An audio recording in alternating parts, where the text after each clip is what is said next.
Good morning বন্ধুরা, আজকে অনেক দিন বাদে আমি আবার ভিডিও করছি, কারণ এত দিন প্রায় ভিডিও করিনি, প্রায় 2-3 মাস মতো আমাকে দেখাই যায়নি ভিডিওতে। তো আমি আবার শুরু করেছি। অবশ্যই তোমাদের ভালোবাসা এবং সাপোর্টটা দরকার। তো আজকে সকাল সকাল ঘুম থেকে উঠে স্নান টান করে ছাদে চলে এসেছি। আর দেখতে পাচ্ছ আমাদের ছাদে টুকটাক একটু একটু গাছ আছে, আরও অনেক গাছ ছিল যেগুলো মারা গেছে, আর আশেপাশে গাছ আছে। তারপরে পুজো টুজো কমপ্লিট করে নিলাম।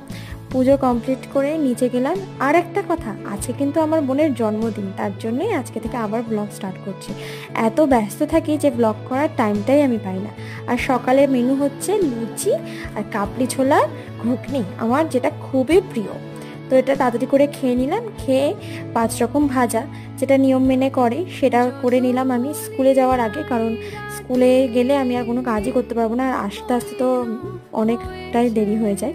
আর রেডিও হয়ে পড়েছি, আর এখন যাচ্ছে স্কুলে।